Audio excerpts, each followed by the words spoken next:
현대캐피코가 오는 8일 천하공 규모 공모회사채 발행을 위한 수요 예측을 진행합니다. 3년 만기 단일물로 구성했으며 수요 예측 결과에 따라 최대 1,200억 원으로 증액 발행할 예정입니다. 조달된 자금은 전액 차환을 사용할 계획입니다. 올해 들어 현대자동차와 기아, 현대제철 등 현대자동차 그룹 계열사들이 ESG 채권 발행에 주력하고 있는 것과 달리 현대캐피코는 일반 회사채로 발행합니다. 현대캐피코가 현대차그룹 여타 계열사와 달리 ESG 채권을 발행하지 못하는 이유는 무엇일까요?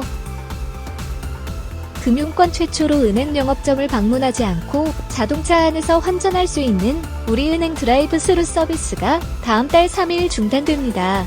2019년 5월 금융위원회로부터 사업 승인을 받아 지난해 5월부터 본격 운영에 돌입한 드라이브 스루는 카페, 패스트푸드점 등 요식업체와 공항 인근 주차장 등에서 고객이 차에서 내리지 않고 100만원 미만의 원화와 외화를 수령하는 것을 골자하는 서비스입니다. 장소에 구애받지 않고 받을 수 있다는 점에서 호평을 받았었습니다. 은행권 제2호 혁신금융 서비스로 주목받았던 우리은행 드라이브 스루가 1년 만에 중단된 이유는 무엇일까요? 한샘이 개별 가구 판매를 넘어 고객 상황에 맞게 설계와 시공, AS까지 필요한 모든 것을 패키지로 제공하기 위해 만든 한샘 리하우스. 소비자 니즈를 파악한 뒤 20평형부터 40평형대까지 국내 대표 아파트 평면을 반영한 모델 하우스를 제공하고 있습니다. 반려동물 가정이 늘면서 펫테리어 모델로 선보이고 있습니다. 또 삼성전자 등과의 협업도 확대하고 있습니다. 한샘 리하우스를 경험하기 위해 서울시 마포구 상암동에 위치한 한샘 인테리어 모델 하우스를 다녀왔습니다. 인터넷 전문은행인가 당시 중금리 대출의 확대를 기대했습니다. 그러나 인터넷은행의 중금리 대출 기여도가 시중은행보다 떨어진다는 지적이 나옵니다. 이에 금융당국이 K뱅크와 카카오뱅크를 상대로 연간 중금리 대출 확대 계획서를 제출받아 제대로 이행되는지 점검할 예정입니다. 특히 가계부채 종합관리 방안을 이달 중순 발표할 예정인 가운데 인터넷은행들이 중금리 대출 활성화에 어떻게 기여할지 들여다볼 방침이다.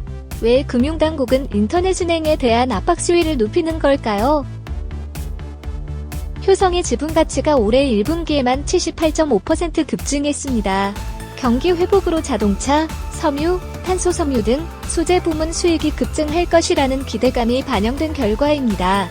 특히 효성 첨단 소재 실적에 대한 기대가 높아지고 있습니다. 증권가에서는 올해 1분기 매출과 영업이익이 전년 동기에 비해 각각 14.7%, 118.3% 급증할 것으로 전망합니다. 효성 첨단 소재는 타이어 코드, 스틸 코드, 기드와이어 등 3대 타이어 보강재를 모두 생산하는 유일한 글로벌 기업입니다. 전 세계 수요의 절반을 효성이 보급할 정도로 생산량이 많습니다. 효성 첨단 소재의 호실적은 계속될까요? 쿠팡의 자산이 5조 원을 넘어 공정거래위원회의 공시 대상 기업 집단에 포함될 예정입니다. 공정위는 현재 물류센터 부지가격 상승 등을 고려해 쿠팡의 자산이 5조 원을 넘어선 것으로 보고 있습니다. 쿠팡 측은 자산 규모가 5조 원이 넘지만 적자가 심하다는 점을 공정위에 강조했지만 받아들여지지 않은 것으로 알려졌습니다. 그러나 쿠팡이 공시 대상 기업 집단에 포함돼도 창업주인 김범석 쿠팡 의장이 동일인에 지정되지 않을 것으로 보입니다. 왜 김범석 의장은 쿠팡을 지배하고 있는데도 동일인으로 지정되지 않을까요?